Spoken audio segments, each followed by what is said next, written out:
now for our feature presentation. He'll be fire on the mountain.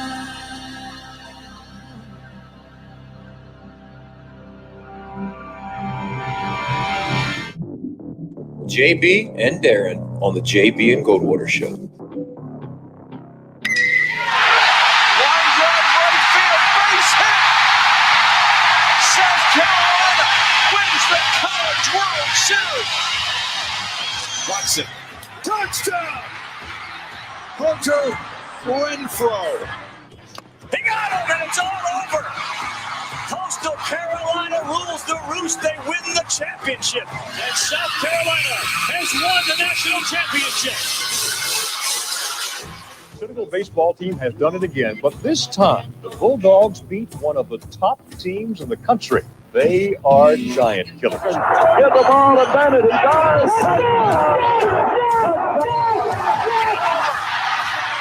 Gamecocks are in the Final Four.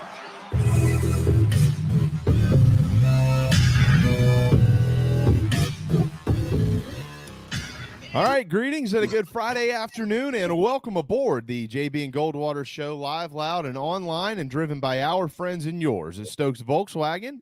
Find them at stokesvw.com. Find us on the JB and Goldwater app. You can download that into your phone. It's free, and you can watch and listen to our program daily in its entirety. And you can also always go back and watch and listen to our program if you happen to miss any part of it. That's what the app is there for. You can also head to jbandgoldwatershow.com.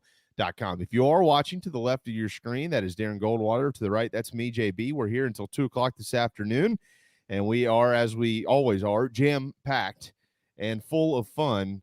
Make sure you follow us on social media at JB and Goldwater across all platforms, and individually at Sports Media JB and at Darren Goldwater. 843-321-8893 is our phone number. It is also our text line.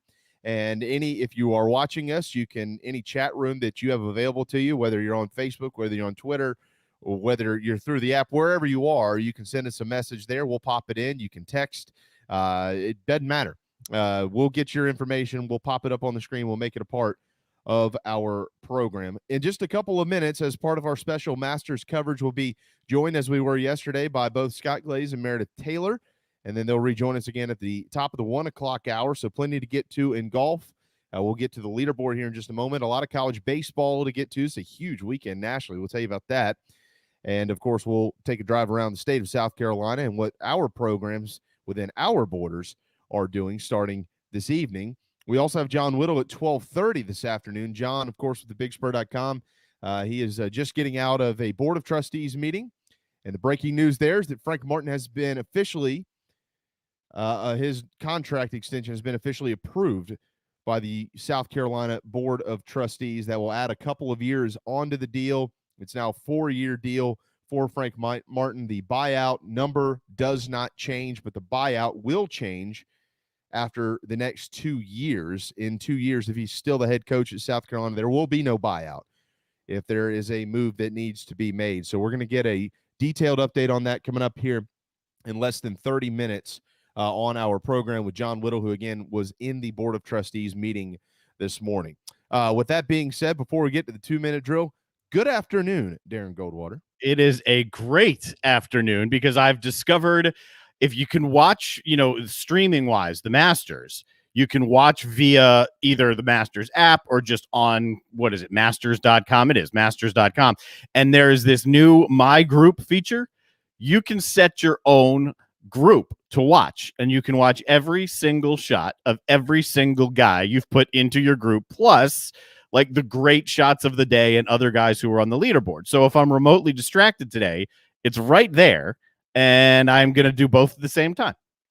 That's a good day. Well, that's as long as you hit the buttons, man. That's all I care about. It's partially my job, right? I mean, I have to be following what's going on. That sounds good to me, certainly. So, yeah, that's actually a great piece of advice. So if you've got somebody out there that you want to watch, you can do it however you want to instead of them telling you how you're going to do it. Well, we're going to tell you what's going on in sports this weekend with the 2-minute drill. We always have it to lead off our Friday afternoons before we bring in Scott and Meredith. Currently on the leaderboard, it is still Justin Rose, but he's 3 over today. 4 under for the tournament. He's a shot ahead of a host of others at 3 under, including Bern Weisberger, Mark Leishman, Hideki Matsuyama, and Brian Harmon. More on that in just a few moments. Baseball this weekend. Charleston Southern set to play Campbell in a 3-game series beginning today. The Bucks 9-11, 9-8. Big South. College of Charleston, they've got Tennessee Tech in town for a 3-game series. Cougs coming off a win over the Citadel this week, 10-13, 5-4 in the CAA. The Dogs, they're scuffling. They've lost 9 in a row, 8-16 overall, 1-7 in the SoCon. They head to Sanford for a 3-game series. Double dip tomorrow, and then they got one on Sunday as well. Sanford's won 11 of 12. Citadel is going to need to tie it up, lace it up, and get going this weekend if they want to be able to pull off a series win against the Bulldogs. Clemson's playing well. All 3 games nationally televised against Virginia this weekend, starting tonight through Sunday. ACC Network, Friday and Saturday, ESPN2 on Sunday. Gamecocks host Missouri in a 3-game series beginning this evening. Sunday's game televised on the SEC Network. That one will be called by Mike Morgan. Coastal Carolina is at UT Arlington Saturday, Sunday, Monday. That series has been adjusted as well. There are 3 FCS games within our borders. Robert Morris is at Charleston Southern at noon tomorrow on ESPN Plus. Furman at the Citadel. Dogs looking for 2 in a row. ESPN Plus 1 o'clock tomorrow. And Davidson 4-1. They visit Presbyterian at 1 o'clock on ESPN Plus as well. Braves kick off the 3-game home series tonight. First time they've been home this year, as a matter of fact. The Phillies will be in town, who swept them to start the season. Braves, of course, coming off of a doubleheader sweep of the Washington Nationals. Thanks. And that, my friends, is your 2-minute drill on this Friday afternoon. Again, That's a little late plug. yeah, well, you got to pass along the goods when you can. John Whittle joins us at 12:30 on the Frank Martin situation, but we are joined now as we continue our special Masters coverage this week with Meredith Taylor, Scott Glaze. The better-looking one is to the right of the screen. That is Meredith, former golfer at South Carolina, but the great hair, he's on the left. That's Scott true. Glaze. He's part of the JB and Goldwater Men's Hair Club, and they have been kind enough to be a part of our program again today. Good afternoon, ladies and gentlemen. How are you? Fantastic. How are you guys? Oh, well, I'm as good as Scott's hair. I'm as good as Scott's hair. Hey, hey, you know what can I say, JB? Nothing. I appreciate it. Yeah, there's nothing I can say. Hey, exciting day. Ready to rock and roll. Absolutely. To the leaderboard we go here. Justin Rose at 4 under continues to lead. Meredith and I were texting last night, and Meredith, I think, put it perfectly, probably forgetting exactly the words, but you said he went off basically on Thursday afternoon. 7 under yesterday, but he's fallen a little bit. But Bern Weisberger's having around 5 under today through 14. He is up 29 spots, and he's tied for second with Brian Harmon, Hideki Matsuyama. Mark Leishman has just dropped a spot. Jordan Spieth, though, 1 under today through 4. He's tied for fifth at 2 under. Michael Thompson, Will Zalatoris, that Christian B guy, Webb Simpson, and Patrick Reed, they're all at 2 under. Then there's a few at 1 under as well. Cameron Smith, Colin Morikawa, Siwoo Kim, Terrell Hatton, and that is what the leaderboard looks like. Those are the only players that are under par. So we'll start with you today, Meredith. We always do. Ladies first. Justin Rose, what did you see yesterday, and what are you seeing today? 2 totally different rounds so far. Yeah, yesterday was a clinic. He put on a clinic. I think I texted you. He looks like he's unconscious. I think I've only been what golfers call unconscious on the golf course, meaning nothing phases you. You're executing every shot you are trying to hit, and you're making all the putts. That was his day yesterday. He was putting on a clinic. It was really fun to see. I mean, he was placing the ball below the hole. He had really good looks. They're not side hill or downhill putts. He could be aggressive with them. I think that's going to be crucial going into the weekend, having a chance at really good birdie looks like he did, having uphill putts left and right. But, man, that was fun to watch. Scott, Justin Rose, 3 over today, kind of bouncing off what Meredith had to say there. What impressed you about his first round, and why is he struggling thus far this morning? I mean, the guy went absolutely flag hunting yesterday. He was 2 over through 8, and he played, or 7 maybe. He played his last 11 holes 9 under. He finished with a plus 9.8 strokes gained over the field. Had he birdied 18, he would have had the single best strokes gained round ever at the Masters. I just put on absolute clinic. He on the back 9 there, you look up and he had, just like Meredith said, he had another makeable putt in a good position. That's what was wild. I think he's struggling today. Like I said yesterday, he's having an Icarus moment. He flew a little too close to the sun yesterday. He's coming back down to reality. I think that's part of it. There's a lot of pressure to back that up, especially when you absolutely dominate the field. Mm-hmm. To dive into some stats about his round yesterday, since 1985, Justin Rose is the 24th outright leader after the first round of the Masters. So not a co-lead, outright lead. Of the previous 23 outright leaders since 1985, only one has gone on to win, and that was Jordan Spieth in 2015. I think he said yesterday that he's had one arm in the green jacket before. He'd said that in his press conference, just hadn't been able to get it done. This is the third time that a player has had an exactly 4-shot lead after the first round of the Masters. It happened in 1955. Jackie Burton Jr. had a 4-shot lead. He did not go on to win. It also happened in 2017, Sergio's year, where Charlie Hoffman had a 4-shot lead. He did not go on to win. What's interesting is that as things stand now, that Charlie Hoffman back in 2017 shot 65 and had a 4-shot lead, just like Justin Rose. He then went on to shoot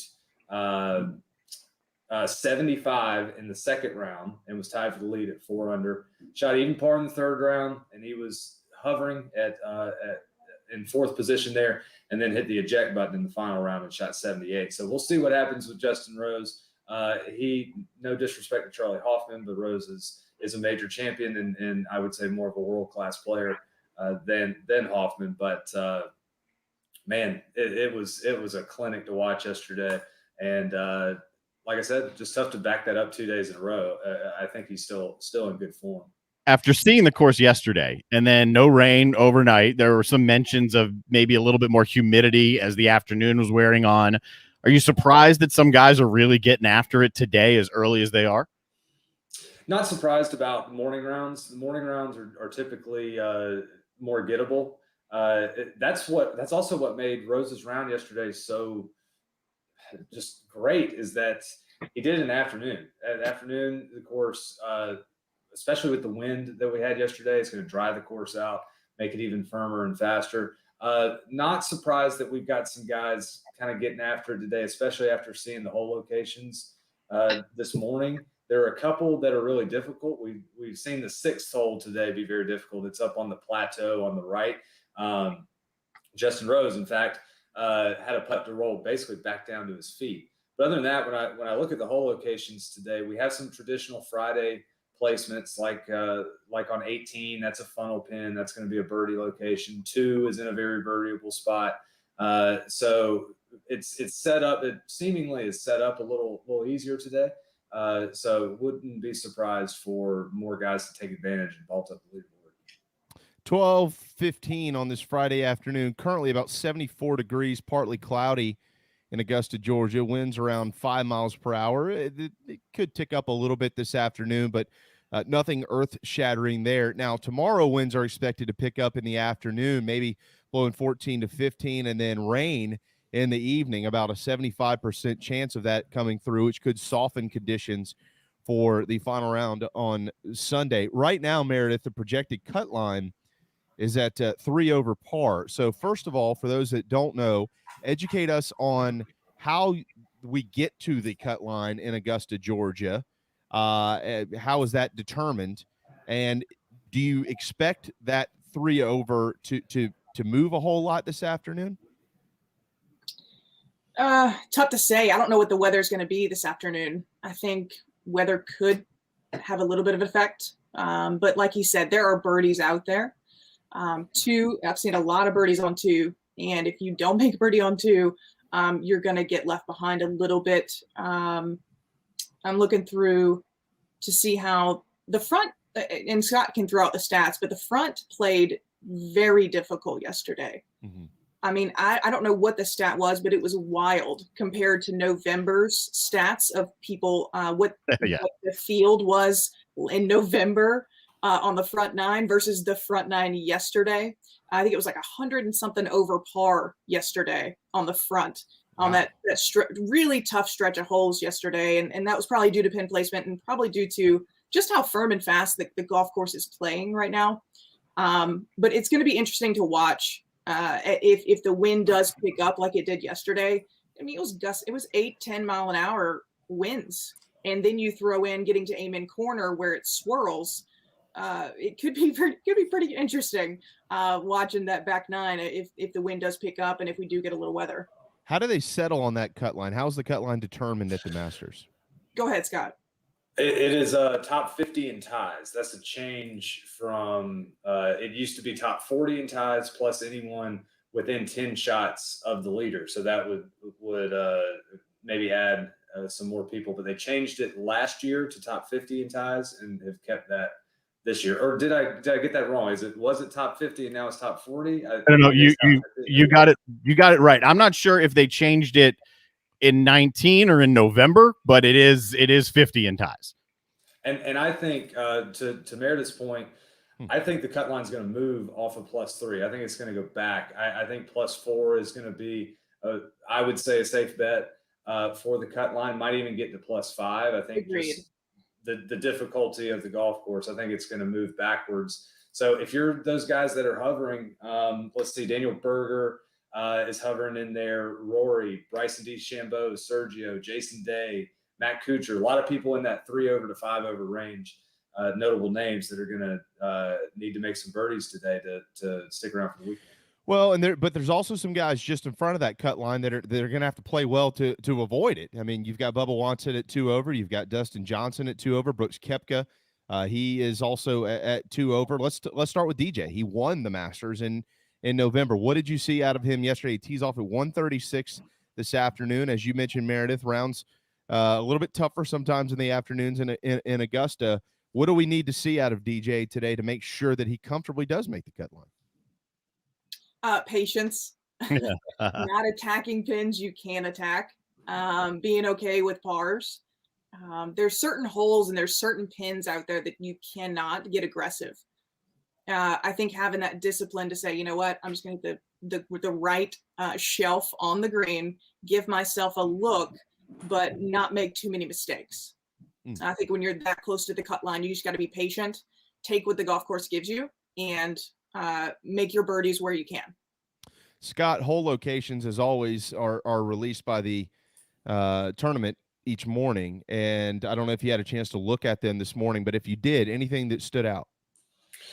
Yeah, 2 is kind of in a funnel position. I've got it in front of me right here, right now, so kind of can run through it. 2 seems like it's in a funnel position where you can make birdies. We've seen a lot of players, like Meredith said, making birdies there. 4 is going to be difficult, already a long par 3, and then they stuck the flag 29 paces on the green. It's all the way in the back there. 5 is difficult. 6 is difficult.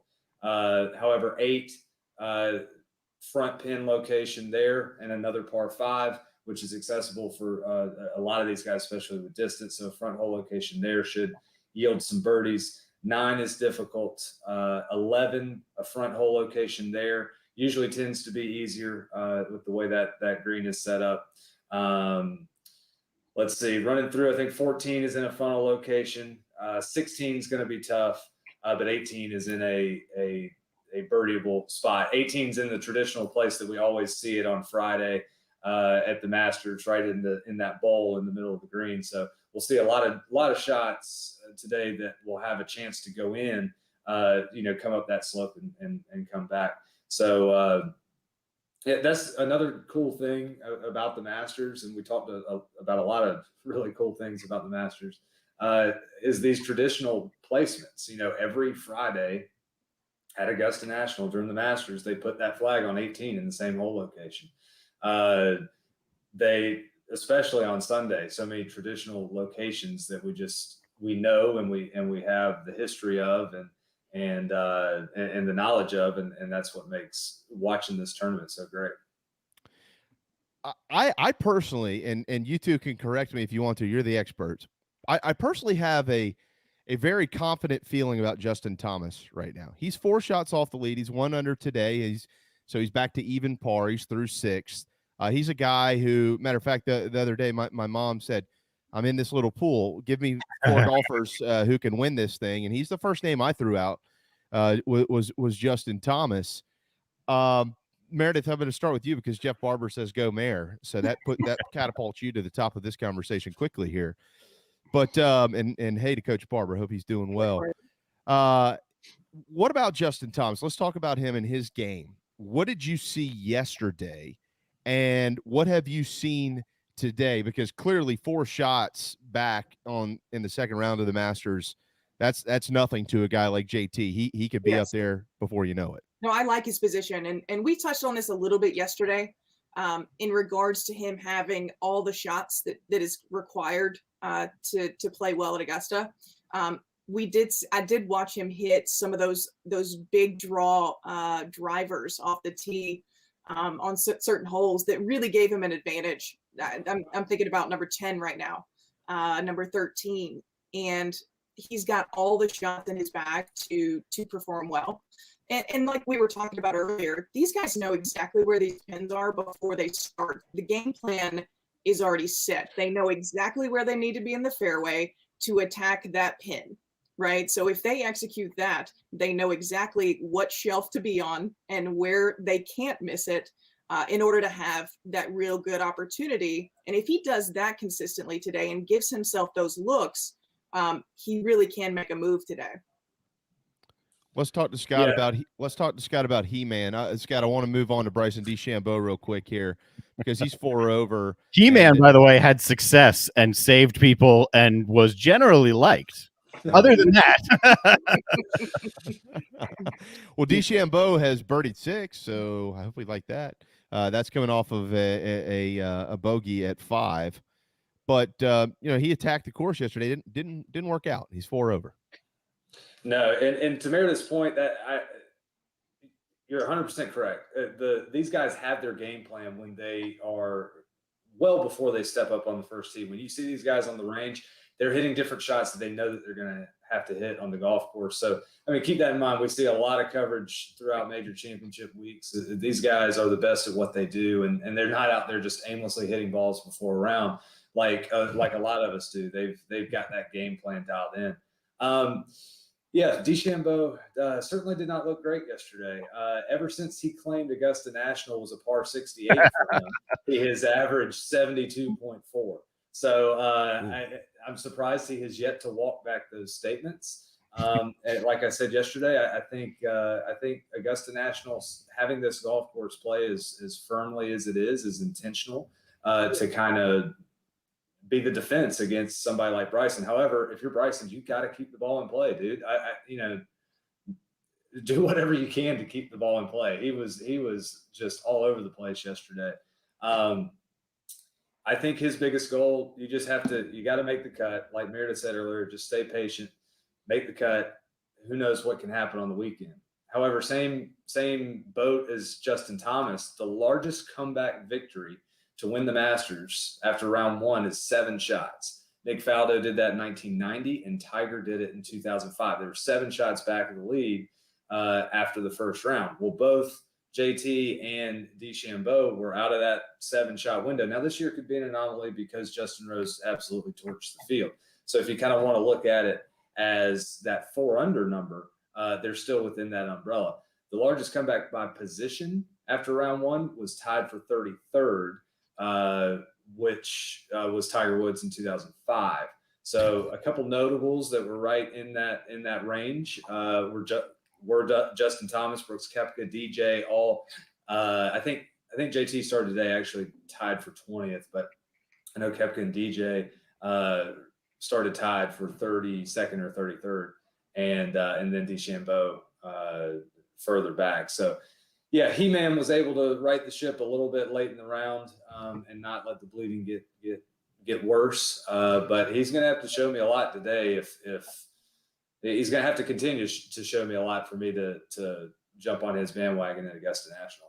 One of the things that jumped out at me yesterday was this stat thrown out in a couple of different places. The 4-stroke lead that Rose had, tied for the largest 18-hole lead in any major in the last 75 years.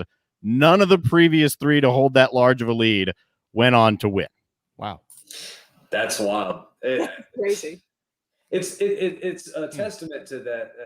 Any golf tournament, especially a major championship, is 72 holes. We still have a long way to go.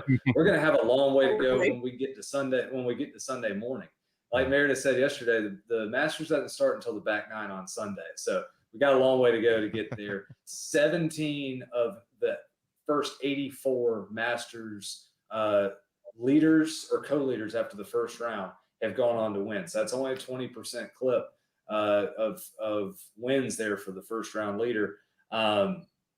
This website called Data Golf, which throws out a lot of statistics. I mean, you can really, I know I throw out a lot of stats, but they really dive into stats and probabilities and stuff. They started out the day listing Justin Rose, giving him a 25% chance to win the golf tournament after the first round.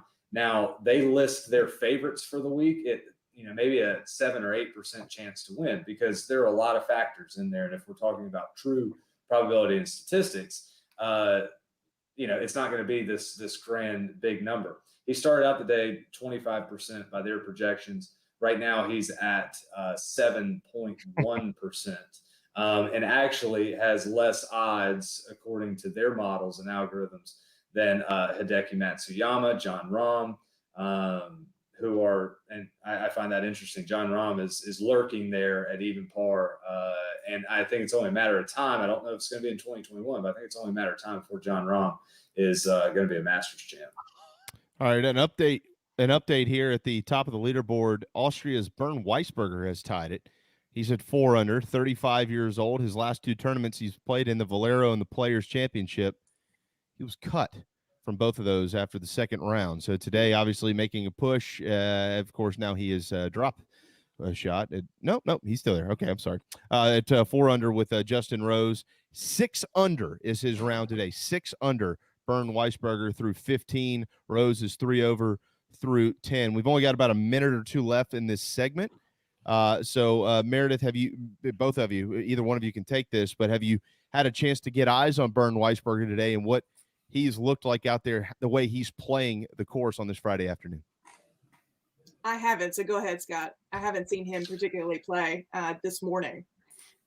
I have not, honestly. And I tell you, if Bernd Weisberger walked into the pro shop right now, I probably wouldn't know if it was him. Looking at his scorecard, got off to a great start. Had 6 birdies through the first 10 holes, suffered a bogey at 12. He was able to birdie 15. So he's got 3 holes left. The good thing about having a early tee time combo is that if you're playing well, you can kind of get that number in the house and go put your feet up and enjoy lunch and get ready for the weekend. So that's the advantage that Weisberger has going for him right now, as well as Justin Rose, if he's able to maybe tack on a couple more in the back 9. It could have been scary for the field. If Rose would have played well today, he could have just run away and hid. But he's come back to the field a little bit, and I think we're going to have a heck of a weekend. Rose almost just birdied 10, left it on the lip, so he got out of there with a par. So it's Rose and Weisberger at the top of the leaderboard. Leishman, Harmon, Matsuyama tied for 3rd at 3 under. Spieth, Zalatoris, Poulter, Webb Simpson, that Christian guy, and Patrick Reed all at 2 under. That is what it looks like in Augusta. We're going to have more on today's golf, actually what's going on the course. And we're going to talk about Tiger Woods as well when y'all return at the top of the hour. The presence of Tiger Woods versus the absence of Tiger Woods. What does that mean sometimes when you're out there, especially in a place like Augusta where, the last time they played in April, he won the thing. So much more to come as part of our special Masters coverage with both Scott Glaze and Meredith Taylor. We're going to give you all lunch break, speaking of which, Scott, and we'll talk to you in about a half hour. Cool. Sounds great. good. See you. Thank you. There you go, Meredith Taylor and Scott Glaze. All right, it is time for our timeout as well. The breaking news outside of golf this morning in the state of South Carolina comes from the Board of Trustees in Columbia, and Frank Martin has received a contract extension with the Gamecocks. John Whittle, he has been at that meeting, and he is with the BigSpur.com. When we return, he's going to join us right here on the JB and Goldwater Show, driven by Stokes Volkswagen. Peace and love at Stokes V-Dub. This is Mike Mazzell for Stokes Volkswagen on Ashley Phosphate Road. Whatever you got planned this week, cancel it. 72 new Volkswagens will be sold in the next 72 hours at whatever price it takes. I repeat, 72 new Volkswagens will be sold in the next 72 hours. To the first 72 car buyers interested in saving up to $6,000 on a new Volkswagen for 3 days only. Every new Volkswagen and pre-owned vehicle at our bottom line price. Direct to the public, regardless of profit. Qualified purchases with interest-free financing for 60 months, and all trade-ins will be accepted. Interested parties should arrive early for best selection. You will not find a lower price anywhere in the country. 72-hour Volkswagen clearance, savings up to $6,000, 3 days only at Stokes Volkswagen on Ashley Phosphate Road or StokesVW.com. Peace and love at Stokes V-Dub. $1,666 per month per thousand borrowed for 60 months at 0% APR with 0 down. Plus tax tag includes $499.50 administration fee subject to VCI credit approval. Expires month end. What's up, everyone? JB here. Want to tell you about my friends at McFadden Pest Control, as we do every day on our program. I love these guys. They've been in business over 40 years, and they treat our family like they've only been around for 4 days. Always doing their best work, trying to earn our business, although they know that they'll always have it. Heath and the guys take care of our quarterly, our mosquitoes, termite bonds, anything we can get them to do, they do it. They're the best. They're friends. Heath even often texts me and just asks to see how my family's doing. It's amazing. I can't say enough about McFadden Pest Control. Switch to them. You'll never have anyone else protect your home. McFaddenPestControl.com, McFaddenPestControl.com here in the Low Country. Spring is officially here, and there's no better place to bring it in than the Dog and Duck. 3 locations in Mount Pleasant, Park West, Bell Hall, and Clements Ferry Road, all of them with gorgeous outdoor seating to take advantage of their daily food and drink specials. Through the end of April, $5 Sweetwater pints. Food specials like Taco Tuesday and the Game Day Burger every Wednesday. It's all available at Dog and Duck. There are 3 locations in Mount Pleasant, Bell Hall, Park West, and on Clements Ferry Road.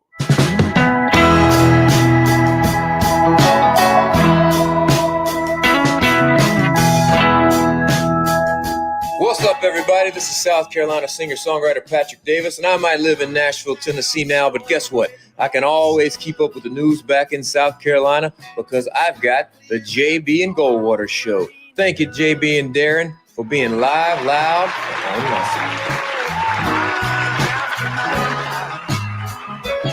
12:33. Welcome back to the JB and Goldwater Show, driven by Stokes Volkswagen. A Friday afternoon. It's Masters weekend.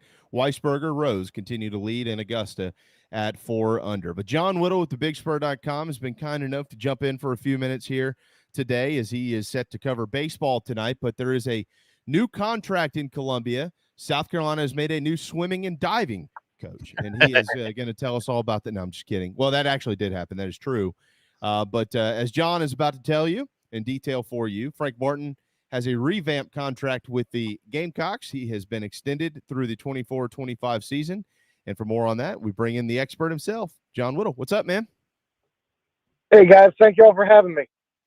Well, thank you for being a part of our program today. I understand that there were actually a couple of things going on today. I think Bill McDonald, Beverly Smith, softball coach, golf coach, respectively, of course, at South Carolina. They were also had some contract discussions or were part of this discussion. Their contracts were. But let's start with Frank. Obviously, this has been the elephant in the room, John, and it looks like he is now basically official to stay at South Carolina. His contract has been extended. So give us the details on that. Yeah, basically his contract was extended 2 years. The money that USC would owe him, really kind of remains unchanged. He'll make $3.2 million next year, and he was set to make $3.3 million the following year. That $3.3 million will carry over into his 2-year extension, so he's got 4 years total on his contract. If South Carolina decides to terminate him after next season, he'll be owed $3 million instead of $3.3 million, which is what he was scheduled to have been owed if he were fired after next season. And then in year 2 of his contract, he would be paid no more than $3 million, depending on the time of termination. But it's prorated, so if Frank is making, I just did the math, a little over $9,000 a day, if he's got 30 days left on his contract, do that math, and that's how much his buyout would be in that second year of his contract. And then there's no buyout for the following 2 seasons. South Carolina would be under no obligation to pay him anything over those 2 final years. But and Frank's buyout is gone now. If Frank decides to leave for a new job, he would not owe the university anything. And that's how that. I guess I should have started out with this. That contract has been approved by a committee on the Board of Trustees. It'll go in front of the full board for approval here in an hour or so, at some point this afternoon. So it requires full Board of Trustees approval, and it'll go before that soon. And usually when a contract is approved by the committee that is in charge of it, it is almost always in my experience been approved by the full board. This has been fairly contentious, so instead of calling it a slam dunk that it would be approved by the Board of Trustees, by the full board, I'd probably call it a wide open layup. But we'll get full Board of Trustees word here fairly shortly, and can say at that point that Frank Martin definitely has a new contract. But right now, that's certainly the direction it's going. What was the temperature of the room, John? Obviously, there's been a lot going on with this situation over the last few weeks. What is the temperature within the Board of Trustees members right now? Well, we're not allowed in there for their conversations about that. We get to hear them read the contract, and that's basically it. There's no discussion with us going on, so it's hard to give their direct feedback. I know just from being around it and talking to some folks that there's been some split as far as what this board wants to do, and like I said, that's why I can't sit here and say with absolute 100% confidence that the full board is going to approve the contract here shortly. But I'm fairly confident that it will. A resolution needs to happen, and this is what the committee on the board has come to the conclusion that it needs to be, and that's what Frank and the athletics department and President Caslin have all kind of agreed upon. So, that's what I think will end up coming out of it. But it's certainly been a very tense few weeks, not only amongst the coaches and administration and Board of Trustees, but also trickling over into the state legislature. So it's going to be good for everybody to have some sort of resolution here shortly. Mm-hmm. John, I think and I'm sure you've seen plenty of this on the bigspur.com for those listening or watching our program that are members, they see it too. And I'm sure in the community, this question has come up often. And I think, I don't know if any of us have an exact answer, but I think we're all anxious to try to understand now and in the future what the relationship is going to be like between Coach Martin and Coach Tanner and Bob Caslin. I mean, these guys have to work together, and over the last few weeks, we've all seen and heard things.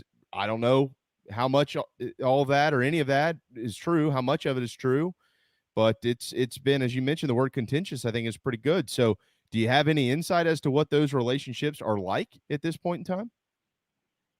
Well, it's going to be tough. It's going to be tough for a little bit. Frank Martin and Ray Tanner have always had great respect for one another, and one thing that Frank has always shared with me is the reason why he admires Ray Tanner and appreciates him so much is he's always honest with Frank. Ray's always honest in their conversation, and it's not always good. It's not always good news for Frank. When Ray has something to say to him. So it's not that Ray's always stroking Frank's what he needs and that kind of thing. But Ray's always honest with what he can do, what he can't do, and so forth. So I do feel like there's still a level of respect there between Ray and Frank. I know that Ray genuinely likes Frank. As far as how everything's gone down, obviously, and some of it's been pretty public as well. So there's going to be some wounds there for sure, and hopefully time can heal some of that. At this point, Frank is just got to go to work and put together the best team that he can for next year. He's made the statements that he wants to retire here. I don't know that that's going to come to fruition at this point, but at the same time, he also has a lot of pride and believes in what he can do and what he is as a basketball coach. And, I don't think he's gonna lay down and just accept the fact that next year is going to be a poor season. He's a guy who wants to win and has too much pride to just sit back and collect a paycheck. He's going to want to go out there and prove his worth. And, with the way things have gone, over the last 3 weeks or a month, then, if he does that, then, he'll probably have some job opportunities and maybe he jumps at one, and who could blame him? But, you don't know what the relationship is going to be like between him and the administration, at this time next year. And, you don't know what the season's going to look like. Obviously, heck, we don't know what the roster is going to look like next year. So, the dynamics aren't real good right now. Maybe time is going to heal some of that. And, you have to hope so. You have to hope that that's going to be the case. John Whittle with the Big Spur.com. Make sure you are a member of the Big Spur. He already has an article up about this. You can read that, and I'm sure there will be much more information to follow.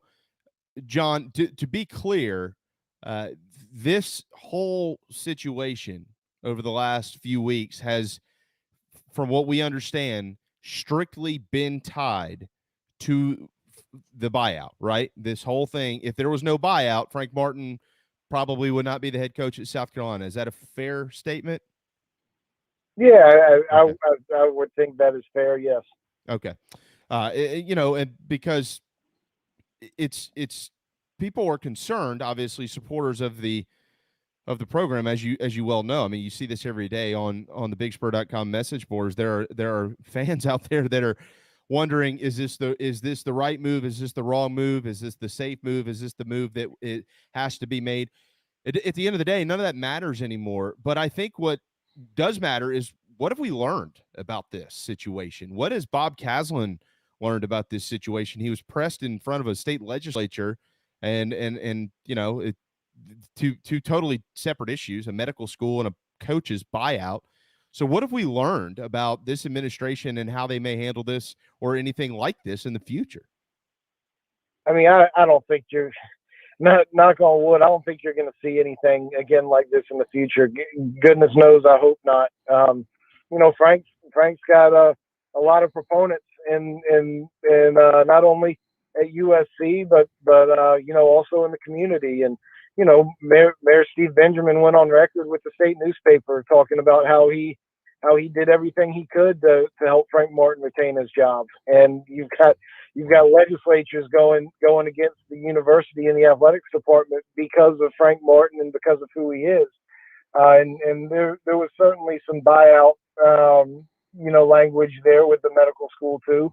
But a big portion of the deal was just Frank Martin and what he is to the university and the community, regardless of what his record is on the basketball court.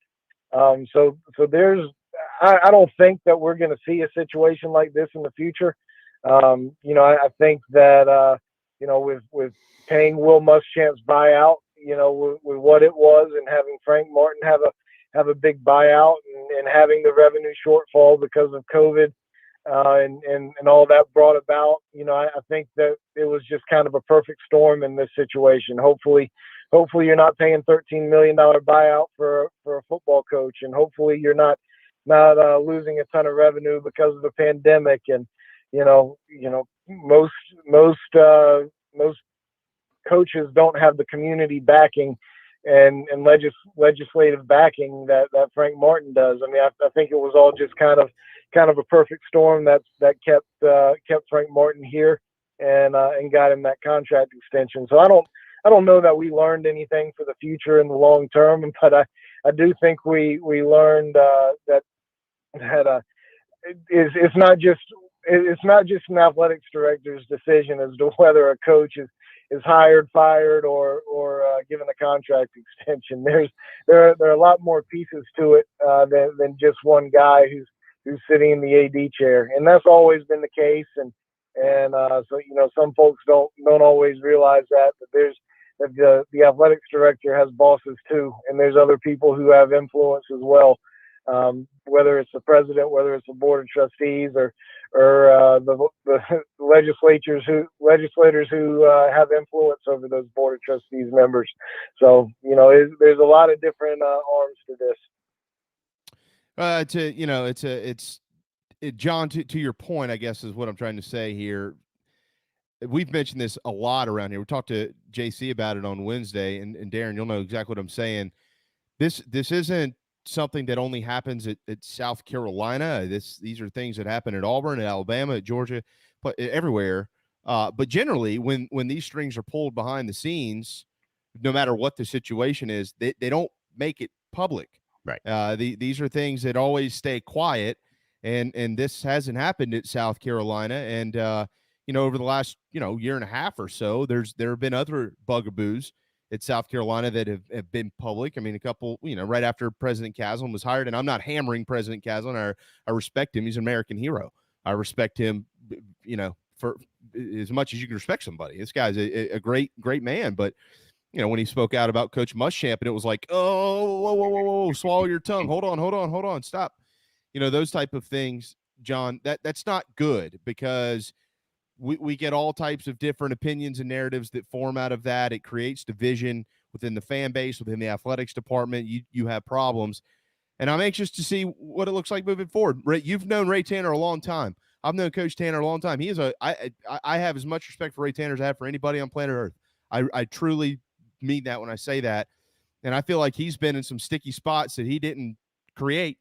Whether people want to agree with me or not, but he's going to move forward as the athletics director, and all this is going on all around him, and I feel like he's the guy. He's the rubber band man. He has to try to fix it all at times, and I don't know how he does it. No, I mean you're right, and back to the initial point, there's certain situations that have been too public around here, but it happens elsewhere too. The Auburn fiasco was pretty public as well, and Tennessee's had public issues. Not everything is able to be kept behind closed doors at every place either. So, this was obviously a public deal, and some legislators made it public. There's Steve Benjamin made it public too, and so when you have people who are trying to rally support for you, sometimes they speak out and go on record, and that happened a little bit around here, which is I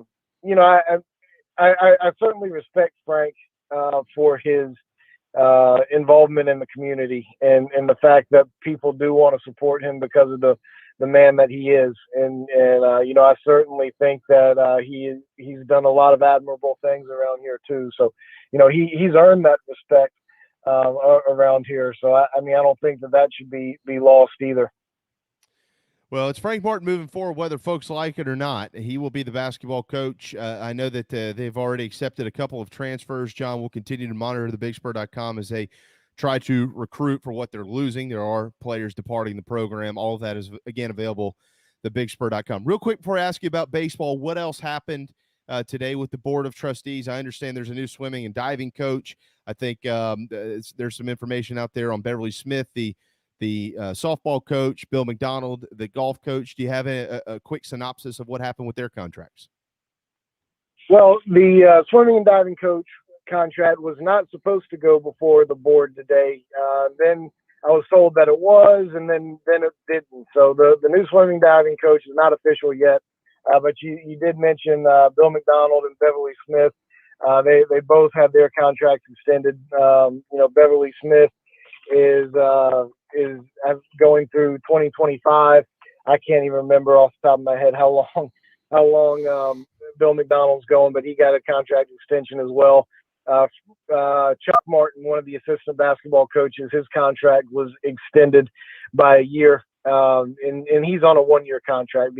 All of the assistant basketball coaches are on 1-year contracts. Only contracts above $250,000 require board of trustees approval. So Chuck was the only one who was on the board. The only interesting thing with him is if Frank Martin leaves South Carolina anytime under Chuck Martin's contract, South Carolina is not obligated to pay him any buyout money. Also, if Chuck leaves at any point during his contract, he is not obligated to pay South Carolina any kind of buyout either. So, I guess basically what that means is if Frank finds a new job between now and the start of next season, say Cincinnati comes open and Cincinnati wants to hire him and doesn't want to bring Chuck, then South Carolina is not under any obligation to pay Chuck Martin any kind of buyout, any kind of contract that he's got. So his contract was extended a year. No pay raise or anything like that. No pay raise for Bill McDonald or Beverly Smith either. So just some contract extensions for those folks. Okay. All right. On to baseball we go. Missouri is in town tonight for a 3-game series against the Gamecocks, John. They're coming off of a midweek loss in 10 innings against North Carolina. Another tough one up there in Charlotte, although they've won the last 2 they played in Charlotte, but couldn't get it done this week against North Carolina. We'll see if they can keep rolling in the SEC. Gamecocks, winners of their last 2 series, 5-1 in their last 6 games in the league. Obviously went to Athens last weekend, took 2 of 3 from the Georgia Bulldogs, and swept the Gators prior to. Hey, Missouri's coming off a series win. They took 2 of 3 against Texas A&M last week as well, so maybe have a little bit of momentum for the Tigers, whose record, though, doesn't look good at 10-17, just 3-6 in the SEC. John, what is – I don't know how much you've dug into the Tigers. Obviously, they didn't get off to a really good start this year, but they are in the SEC, and when you're in the SEC, you're dangerous. What's dangerous about Missouri? Well, if you look at what they've done, not much. I'll say that they landed one of their best recruiting classes that they've ever had coming into this season. So I think they're pretty young, but you look at them and they average giving up over 7 runs a game, have a 7.15 ERA, and just to kind of put that into perspective, they're obviously last in the SEC. 13th is Auburn, and they're giving up 4.7 runs a game. I mean, that's almost 2.5 runs a game more than any other team in the league, and that's just not any good. And they're last in the SEC in batting average, hitting .242. To put that in perspective, LSU's 13th. They're hitting .265. Obviously, batting average isn't necessarily an indicator of everything that's good and bad offensively, but it's certainly not a good thing to be down there that far. They've got a .350 on base percentage. No other team is lower than .360. I mean, it's been a struggle for them on the mound and at the plate all year long for them. And they fielded a little bit better. They're not in last. they're not in last. They're down about ninth in the league. So they haven't done a lot well. Like you mentioned, they did take 2 out of 3 against Texas A&M. And to be honest with you, I thought that they would push Kentucky to as far as trying to stay out of the cellar in the SEC East. And against Kentucky, they lost 2 of 3, but one of the games was, I think, decided by 1 run. One of the losses was decided by 1 run. So they played Kentucky pretty competitively as well, but they're just not a very good team right now. So hopefully it's a good weekend for South Carolina to improve on a pretty bad SEC batting average overall. They're 6-3 in the league, but they're only hitting 229 as a squad against SEC pitching. So it's a good weekend to get that number up. Let's just kind of dart to Sunday. I know it's TBA, but it's kind of hard, John, at this point in time to not expect Will Sanders to get that start. And if for some reason you haven't been doing your job over the last 3 weeks, and I have to do it for you here. No, I'm just kidding. But if you don't already know the stat, I'm going to pass one to you. On Sundays in SEC games, Brady Allen is 8 of 14, and 5 of those hits have left the yard. So they should just play every SEC game on Sundays, and Brady Allen will be the best player in the history of the program. Well, Brady's a pretty smart kid, but he's not a scholar. Just tell him that every day is Sunday, and it'd be fine. Then you wouldn't have to play 3 games on a given day. Just show up to the ballpark on Friday. Yeah, Brady, it's Sunday, and see what he does from that. I can, but no, I mean, you're right. It's pretty impressive. 5 home runs and I guess it's been 7 Sundays. So if let's see, that would mean 3 home runs in the 19 other games played. So, that's pretty strong power performance there on Sunday. He's been really good. He's been really good all year for this team. He's been probably the most consistent player offensively, and that's part of the reason why he's sitting up there in the leadoff role too. And Will Sanders, John, your thoughts on him? He was special last Sunday in Athens.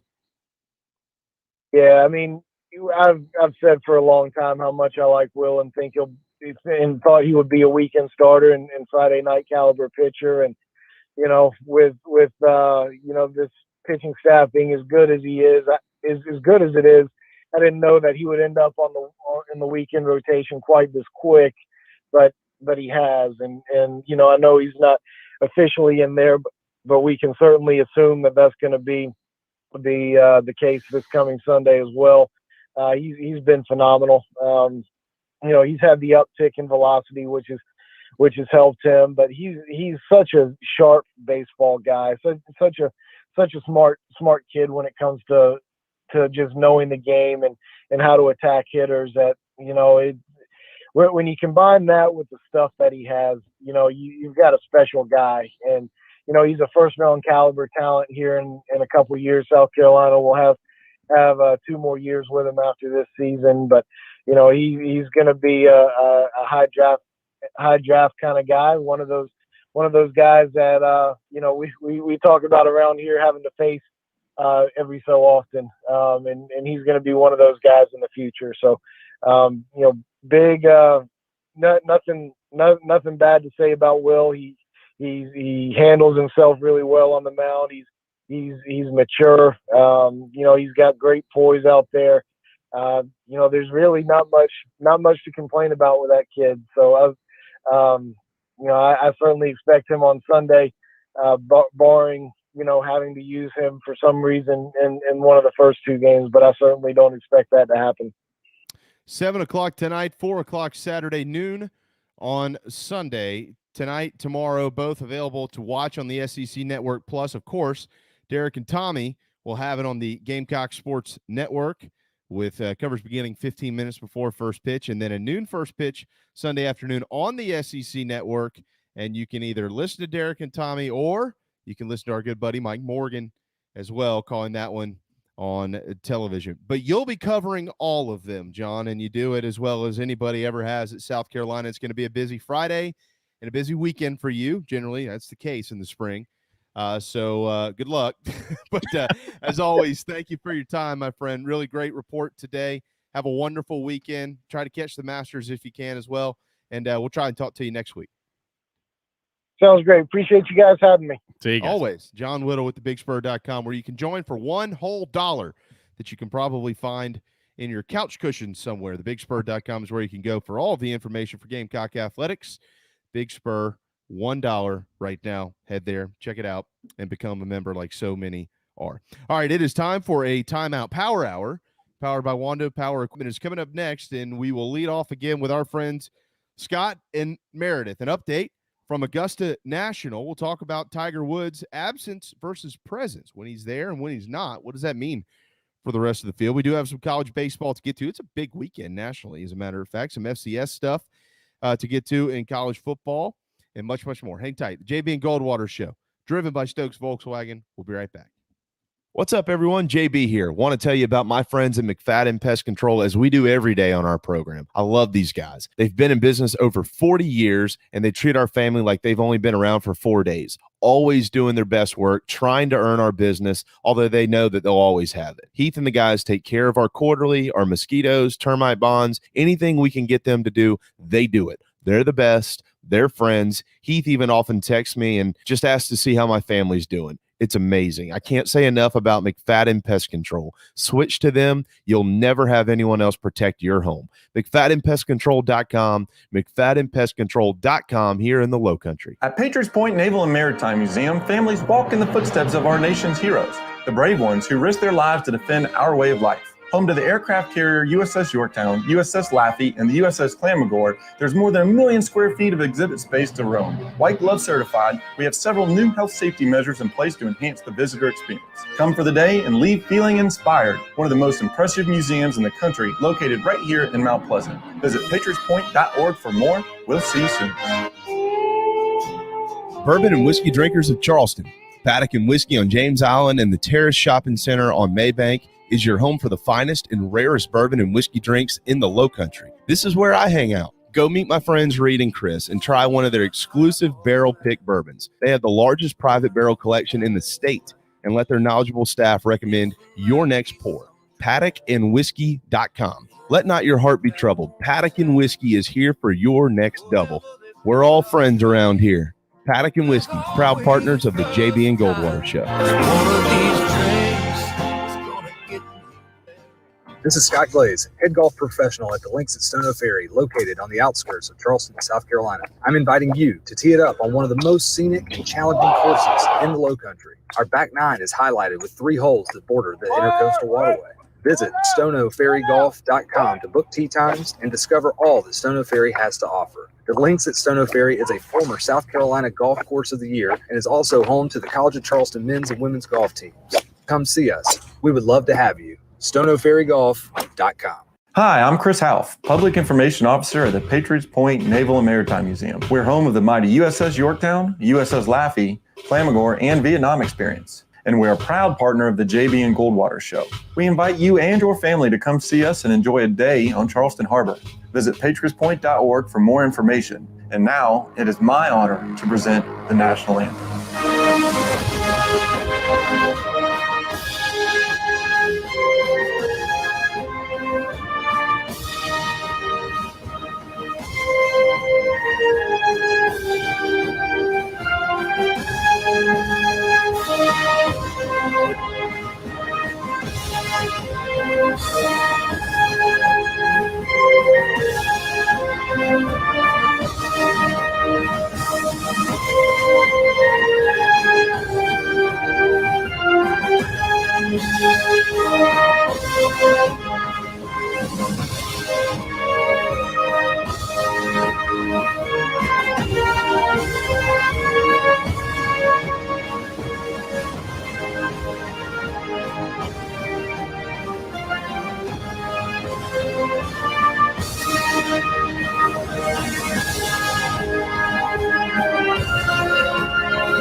Show. Live, loud, and online.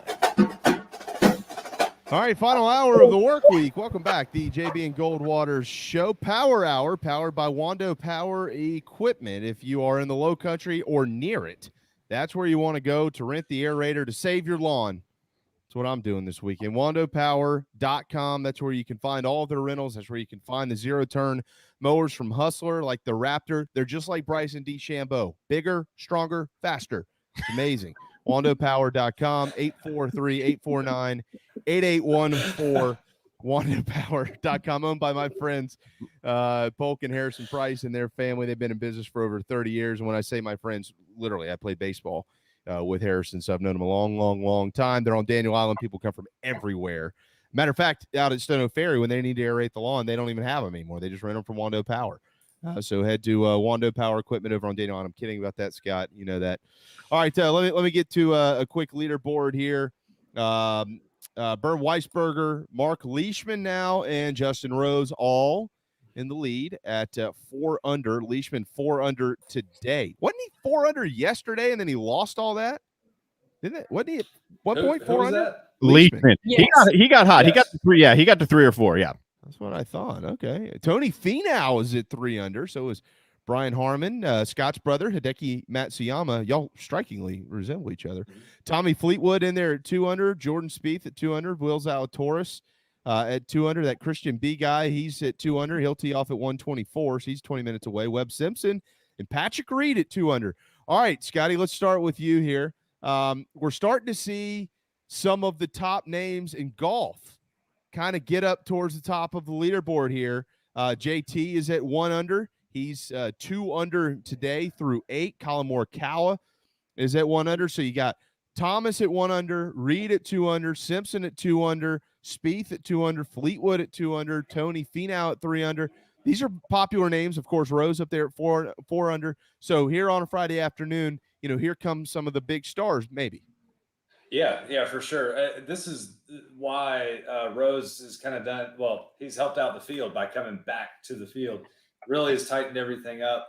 Tony Finau firing a 31 on the front 9. So watch out. The course record at Augusta National is 63. And it used to be also the lowest score ever in a major. That was broken a few years ago by Brendan Grace. Lowest score ever in a major is 62. But to turn on the difficult front 9, Meredith talked about how difficult the front played yesterday. But to do that, he has asserted himself in this tournament. We've got Spieth now in the mix at 2 under. Cam Smith, who finished, he's actually the first player to ever shoot 4 rounds in the 60s at the Masters. He did that last year in November. However, he did not win. He is 3 under today. He has put himself right back in the mix. My guy, Will Zalatoris, who had the quote of the day yesterday, somebody asked if they thought he could win, first timer at the Masters. Will, do you think you can win? He said, if I'm stupid enough to think I can play here, I'm stupid enough to think I can win. So that was the quote of the day there. But good to see. We got guys that, and as I was talking, Cam Smith birdied 8, so he's now 4 under through 8 today. Justin Thomas is back in red numbers. Morikawa in red numbers. So, the old cliche is true. The cream rises to the top. Well, let me get Darren in here real quick, because this is a poke fun moment. Don't you love those type questions, Darren?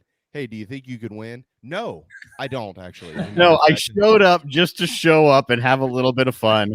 I don't think I could win. Oh, by the way, I was the runner-up the last time we were here, but no. Well, I guess that was Cam Smith, not Zalatoris, but still. I had a reporter ask me one time when I played baseball, do you think you're gonna have a good year? No. It's gonna be a long year for me, actually. Expecting it to be the worst. I mean, Meredith, nobody ever would say something like that to you. I never got questions like that. No, because they knew that you would smack them right clear across the face, which you should do if somebody asks a question like that. No, you're too sweet to do that. I was very respectful, even though it was a horrible question. Yeah, not brilliant. No, no. So we'll kind of want to get you in on this. It is we talked about earlier. We were texting a little bit last night, and I got to give myself. I was about to give you the credit. I have to give myself credit. I said I think tomorrow we'll see some of the bigger names make a little bit of a run. You did, yes. Thank you. Completely agree. I appreciate you're honest too, and so far, some of them are Reed and Webb Simpson. They're at 2 under, but they haven't teed off yet today. But so we mentioned those. Give us some other names to keep an eye on. Some of the more popular names in the sport. If you're a fringe golf fan, if you watch it and you see the same names on TV over and over, those are the only names you recognize. Give us a couple of names to keep an eye on who are set to tee off here in the afternoon. Well, listen, I don't think we've talked about Spieth enough today. We talked yesterday about JT and about Spieth. He's birdied. Let's see. Spieth is he's 2 under. Yeah, he's 2 under through 7. Yeah. Like I said, he is going to be one of those that hangs around the weekend, and I think he'll make a charge. I think everybody in the media world was like, well, he won last week, so I don't like him this week. I don't buy that at all. I really do think he'll be a force this weekend, especially with these firm and fast conditions and the way his short game looks. Again, he had a couple holes yesterday where he sprayed it right on 9, had made a double or triple. It was just a bad position. But for him to still be 2 under, he's hanging in there, and I think he'll make a few birdies. He is getting ready to turn right now on 9. So I think the back 9, he's got a lot of birdie opportunities. So I would look at Spieth. Cut line still at 3 over. Go ahead, Scott. Sorry, just to expand on that, talking about Spieth's short game. Yesterday, he was first in strokes gained around the green. So he struggled a little bit approach and so had a lot of those odd shots around the greens. First in strokes gained approach. I think that speaks a lot to him. Here is just something fun with Jordan Spieth's round yesterday. Made a 7 on the 9th hole, triple bogey on the 9th hole. That the last person to win a Masters with carding a 7 on the card was back in 1982, Craig Stadler. So Spieth goes on to win, be the first time in well over 30 years that nearly 40 that someone cards a 7 and wins the tournament. So look out for that. Is that who they called the Walrus? The Walrus, yep. Yes. That's what I thought. The last 3 years, the average winning score 16 under par. Do we even approach that this year based on what y'all have seen this far? No. I don't think so. No. We'll see. We'll see traditional Sunday at the Masters with guys making a run, shooting a score, posting a number, eagles on the back 9, roars, subdued roars, 1/3 of the usual roars. But I don't think we'll get to 16 under. No. What do you think? I think 10 today, or 12 winning score somewhere in there? Yeah, I was going to say that, I don't see the lead getting much larger than 4 under today. Maybe we get somebody up to 6. Maybe you have somebody that really goes off in the afternoon that's hovering at that even par, 1 under, 2 under, that shoots around the 60s. But yeah, it's a grind right now. Well, Finau just dunked one in from short of the green on 9 for another birdie. So he's making the turn 5 under on the day. Yeah, watch out. You never have a 59 watch at Augusta, but we have had some 63 watches. Nick Price back in I think it was 96. Nick Price came into the 18th hole, just absolutely torching it on the day. He was 9 under par, sitting at that 63 number, the elusive 63 number, the course record at Augusta National. He had about 10 or 15 feet on 18. And he'd been pouring in these putts all day, and the ball took a gruesome 360 lip out and didn't go in for 62 and what would have been the course record. And he later said in his press conference he thought that was Bobby Jones, the late Bobby Jones, sticking his hand up and saying, "That's enough, son." Well, I like that. What do you think Bobby Jones is doing to Phil Mickelson right now? Because he's not having a good day. He's 5 over for the tournament. He's 2 over through 11. Right now, he's 2 shots behind the cut line. Meredith? Well, I was going to tell Scott, I think the quote of the day yesterday for me was Kisner. Did you see his quote? Yes. He said, "I feel sorry for the guys who played their first Masters in November. They're walking out here today wondering what is going on." Yeah. That's a great point.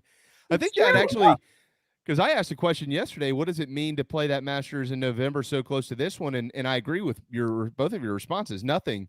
But if you never played the course before and you played it in November and you're walking out there today, yeah, Whoa, wait a second here. It's showing. I think the best example is Sung J.M. Sung J.M. was high on a lot of people's radars based on how he played in November. He finished second to Dustin Johnson. He shot 77 yesterday, and he's 4 over through 10 today. He is not going to make the cut, and I think that's proof. Sung J, that guy, talk about another top 10 machine. That guy just cashes checks every week, and I think that really proves it's a totally different golf course than what it was in November.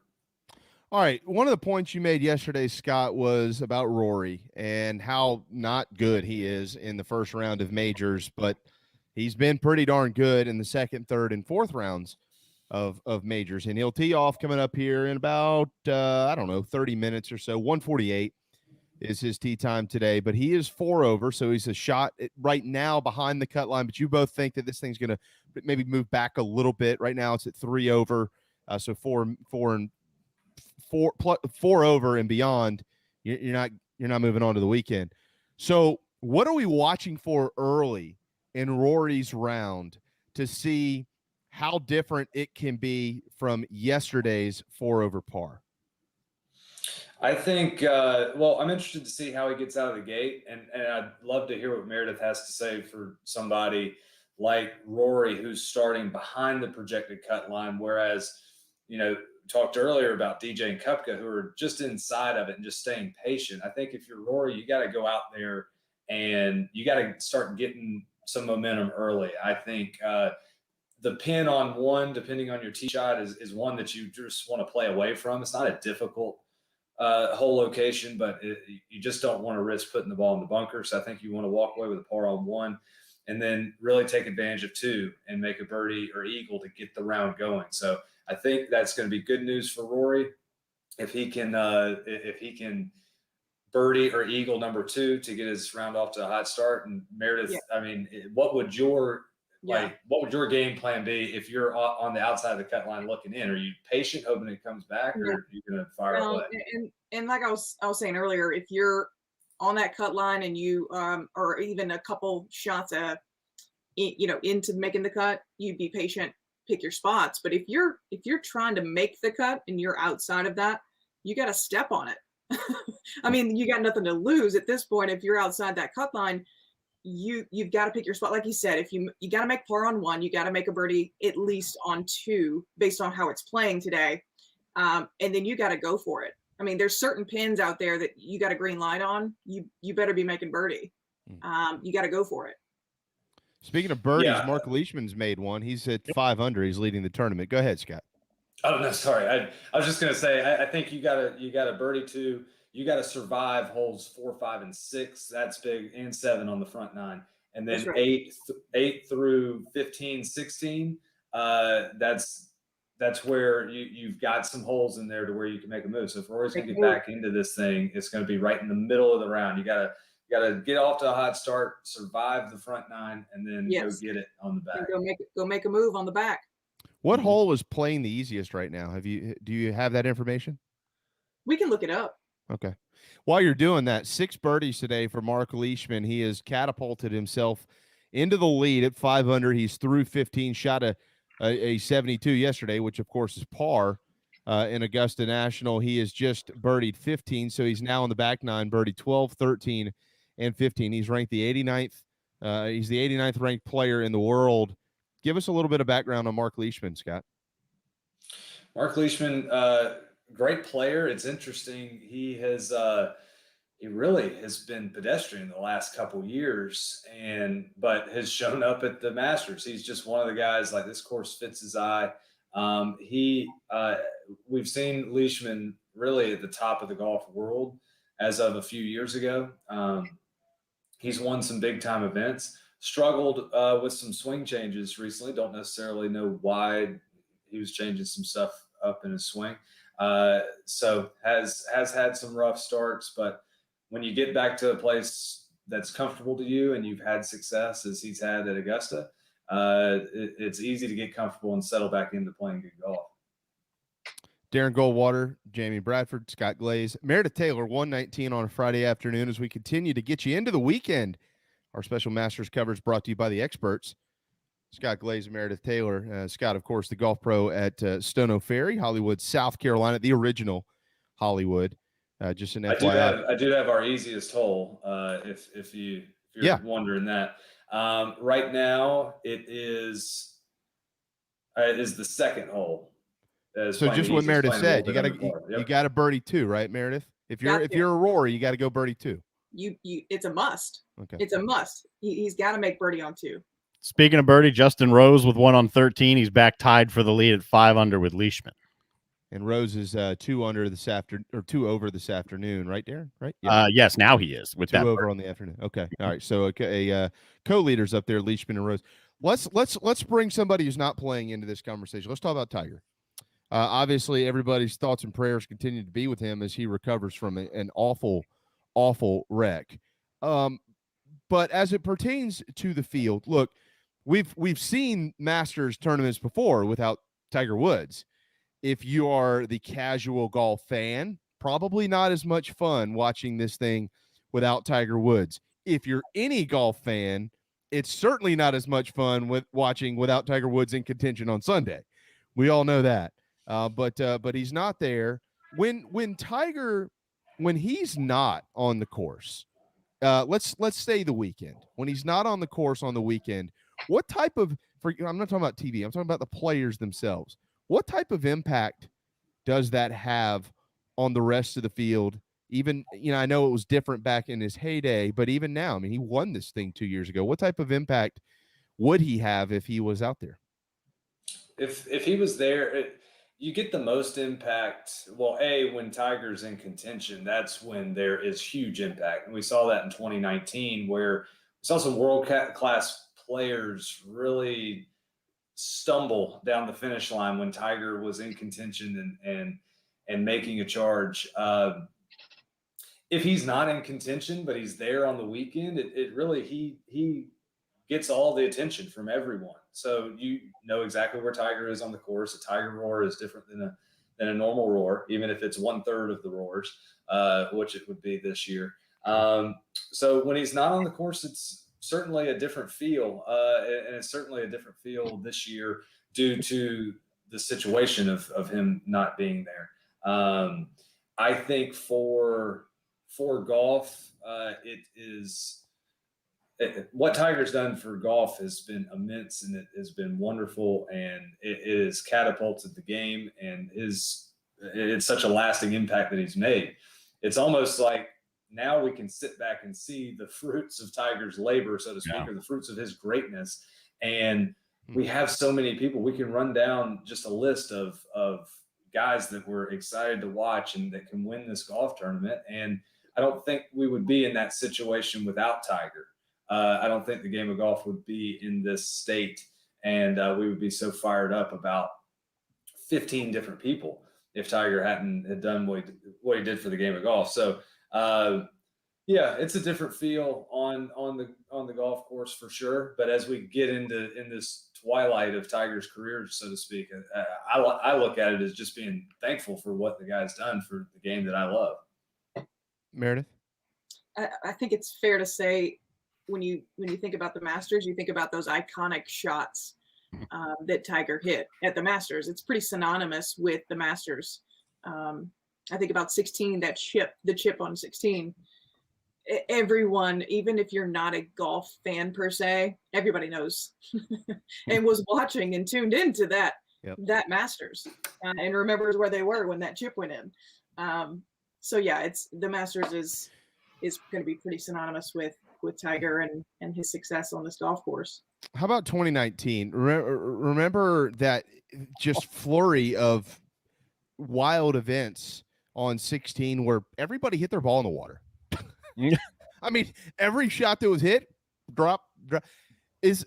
I don't want to manufacture a false narrative, but was there a Tiger effect in what was going on there? I was gonna.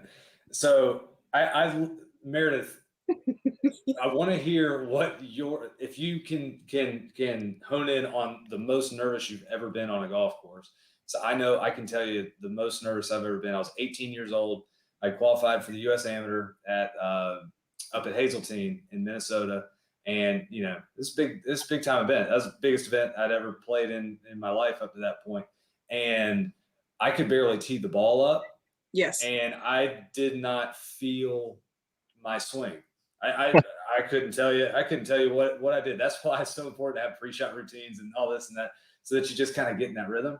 I mean, it's almost like I blacked out. I was so nervous. So I don't know if you've got an experience that you remember like that, but I think even for these guys, best in the world, yeah, when they stepped up on that 12th hole and the wind's fluttering and Tiger's right there staring them down, I'm sure they might have blacked out too. And you just the slightest thing that can be off, the slightest twinge, the slightest, if you don't commit, that's what happens. And, these people are human, and Tiger's about the only guy that when he's on is seems like he's not human, and can do that to people. Yeah, it's real.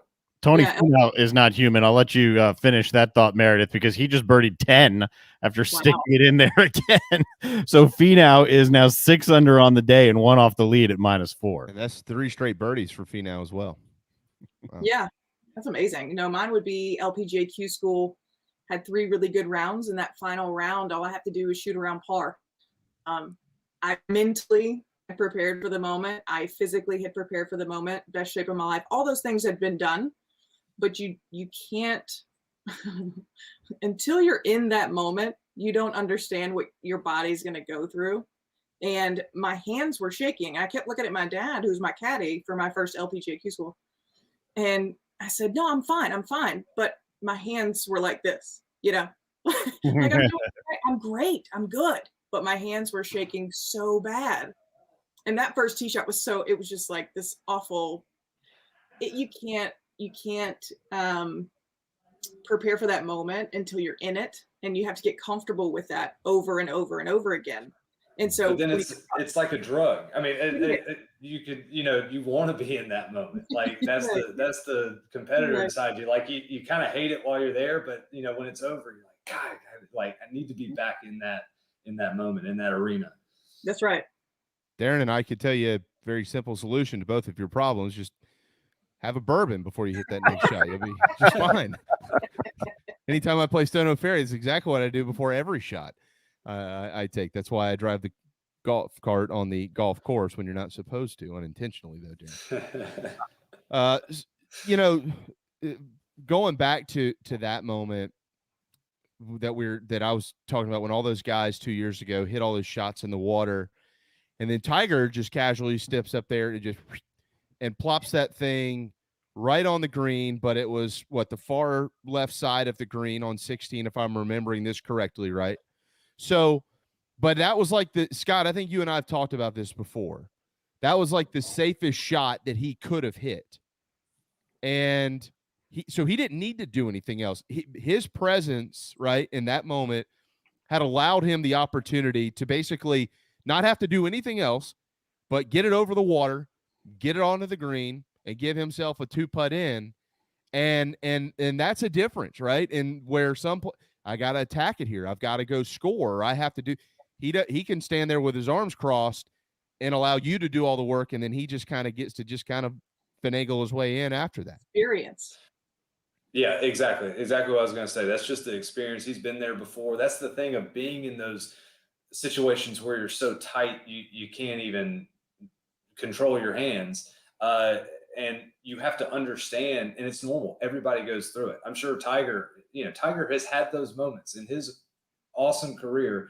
He's had those moments where I'm sure, he's got to try to get his hands to stop shaking. But you have to understand how you are going to react in that moment. Are you going to thrive, or are you more prone to failure? And that, kind of shapes your game plan there. And Tiger, has the experience there. He knew he could not take on that right flag by any means, and just put it safely in the middle of the green, hit a stock shot. Don't try to hit anything too hard. I can't remember if he had 8 or 9 iron, but maybe 9 iron would have been the club that he would have had to muscle up on a little bit, where 8 iron would just a little comfortable cut. And that's what he went with. And it just speaks to experience and knowing who you are in that situation. And he's the best that's ever done it. So makes it look easy.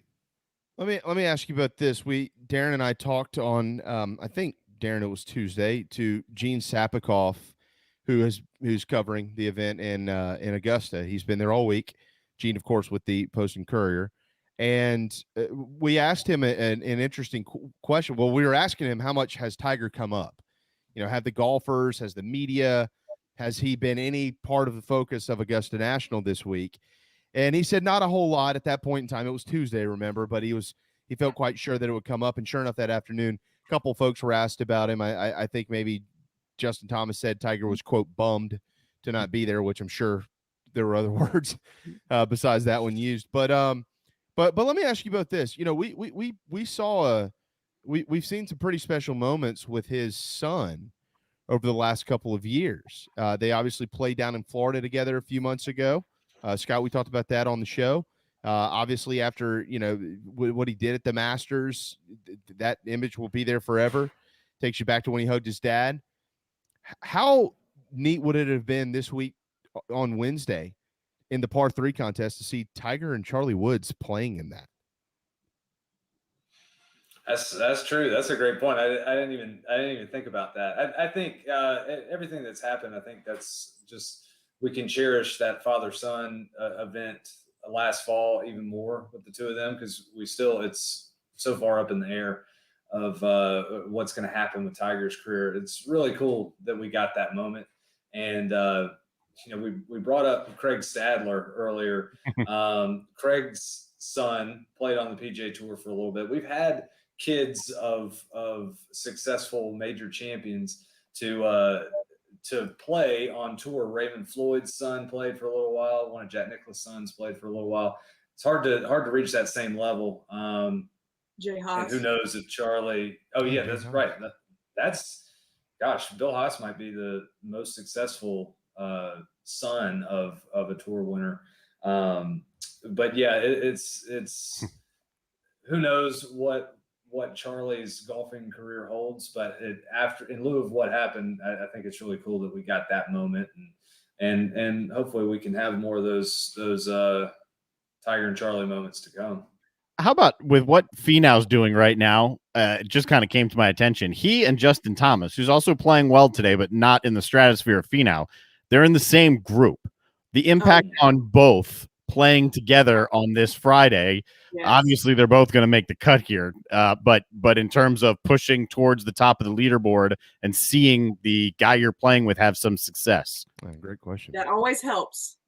Scott can attest to that. When your whole group is playing well, you're just hitting on all cylinders. It's inspiring, and you want to keep up with them. It's just that competitive nature. You're going to be like, I'm going to birdie the next one. Right. So it's always a good thing. Oh yeah, for sure. And Tony Finau, dude can fill it up. I mean, he can make birdies in bunches. He's been known to do that his entire career. He's had success here at Augusta National. He's had rounds like this here at Augusta National where he starts pouring them in. And if you're seeing putts going in, that's huge. There's some psychological thing. If you're in a group and nobody can buy a putt and there are lip outs and people are missing 4-footers, it does not affect your psyche in a good way. So yeah, when you're seeing success, it kind of opens you up a little bit more. But like Meredith said, that competitive drive that we all have, the guy in your group could be your best friend, and you want him to or he could be your worst enemy. But regardless, hey, I got to catch that guy. Like he can't get too far away from me. That's right. Get a couple updates in here at the top of the leaderboard. It's a sole leader now. Justin Rose back in it. He has birdied 14, so dropped in a 3 on 14. He's coming up on 15, which of course is a par 5. Got a chance for another birdie there, folks. What is 15 like? What type of hole is that? Justin Rose could grow his lead here over Mark Leishman potentially by 2 shots if he can drop a bird in. So 15 is difficult. I saw someone chip it in the water yesterday. My brother was actually there yesterday, and he said, I saw someone putt it into the water. It's embarrassing. Poor fella. I don't even remember who it was, but it can happen, folks. It's firm and fast at Augusta National, and it will humble you. But even I saw Phil hit it in the water, trying to get it there in 2. Yep. that pin yesterday, somebody hitting it in that bunker, not a good spot. You don't have any green to work with, and it is lightning fast. So again, the ball placement and executing that shot is, I mean, you can pull it off too. Like Justin Rose had a banner day yesterday. It's going to be interesting to see that back nine and who can attack it. I'm trying to think, where is that pin today, Scott? 15. The pin is kind of middle left. 10 paces on, 14 from the left. So pretty accessible. I mean, it's a pin that we usually see. Meredith, I know you can attest to it because you've played the course. I think the 15th, well, it's the location of the shot heard around the world. Gene Sayers, and back in the 30s, made a 2 there that it was dubbed the shot heard around the world, and later went on to win the Masters. That's one thing I do not have in my golf career is a double eagle. I think that's one of the hardest feats to achieve, but in sports, period. Yeah. So 15, you hit your tee shot kind of the top of the hill. You got some pine trees left, and you're standing there for these guys, it's going to be a long iron in their hand, and you're looking down to just a sliver of a green. It's a great view on TV when you're watching these guys hit their approach shots into the green. Talking about pressure. In 1986, when Jack Nicklaus came all the way back and won with that iconic win, Seve Ballesteros was the best golfer on the planet in 1986, and he had that shot on 15 at the top of the hill there, and hit a shot that I've seen a ton of amateurs hit, where they hit about 2 inches behind the ball. It barely made it to the water. Wow. He hit it so fat. So that talks about pressure there, but extremely difficult shot. You got to hit a long iron downhill to just a little sliver of a green. Like Meredith said, if you go long, that shot then pitching or putting back is to a lightning fast green, sloping towards water. So it's major risk reward hole. We've seen eagles there, but we saw, speaking of 2019, that's where Francesco Molinari's chances were derailed. Right when he put it in the water there, hit it out of play and then put it in the water. So 15 is one of all 18 holes at Augusta are iconic, but 15 is certainly towards the top. All right, last couple of minutes with y'all. We'll let you run off to your day jobs. I want to get a couple of updates in here. DeChambeau, he did bogey 10, par 11, so he is 3 over. The cut line still sits at 3 over. That's where Brooks Koepka also is. He bogeyed right out of the gates today on 1, so he's right on it. We'll see how much this moves, if it does move. Sergio's at 4 over. Rory's at 4 over. So they're kind of hovering on that cut line right now, and we'll keep an eye on those guys. Adam Scott, he's 3 over for the tournament, 1 over on his round this afternoon, so he's right on it. And Dustin Johnson is teeing off right now with Lee Westwood and Tyler Strafacci, I believe is how you pronounce his last name. So in my best Steve Spurrier voice, all right, DJ, I can get out there and tee one up, try to hit one down the fairway here. We'll see what he can bring, but he's basically not basically, he is. He's the defending champion here. We'll finish the on-course conversation with Dustin Johnson, and rightfully so. Big Gamecock fan, I might add, even though he played his golf at Coastal Carolina. I think we hit on this a little bit earlier, but let's kind of hit on it one more time. What are we going to keep our eyes on with DJ? We'll start with you, Meredith, as his round gets going here. What do we keep our eyes on with DJ? Very similar to what we asked about Rory early on, to see if he's got it today on Friday afternoon. Yeah, I'll be interested to see what his putter looks like today. He's going to be able to take advantage of all the par fives. So to me, if he's got a hot putter today, I like him making a big move. Scott? Yeah, I'm right there with you. DJ, he has not finished outside the top 10 at Augusta in the last 5 years. Won last year. He knows this golf course well. He can move the ball both ways. DJ is kind of known for that brute strength that he's got, but the guy's a phenomenal ball striker, leads the tour usually year in and year out in ball striking stats. So he's got, obviously he's got the complete game. So yes, the putter needs to get hot to steal DeChambeau's strategy. It needs to be a par 68 for him today. He's got to go get every par 5. Sprinkle in a couple more birdies because I'm sure there will be some bogeys. But he's starting the day 8 shots back. I think he needs to cut that in half if he wants to get back into this tournament. So I think he needs to be within 4 of the lead, whatever the lead may be. And I think that's how he needs to look at it. Going into the weekend, only 4 back is not a lot for these guys. But you can't just kind of linger and barely limp in and make the cut and expect to go win this weekend. So he needs around the 60s for sure. And in the infamous words of Happy Gilmore, oh yeah, putting. Meredith, who's your pick to win the tournament? Oh, don't do that to me. Oh, come on. You got to pick someone. Give us 2 or 3. It'll be between these 2 or 3. All right, I'll do it for you. Justin Thomas, Tiger Woods, and John Daly.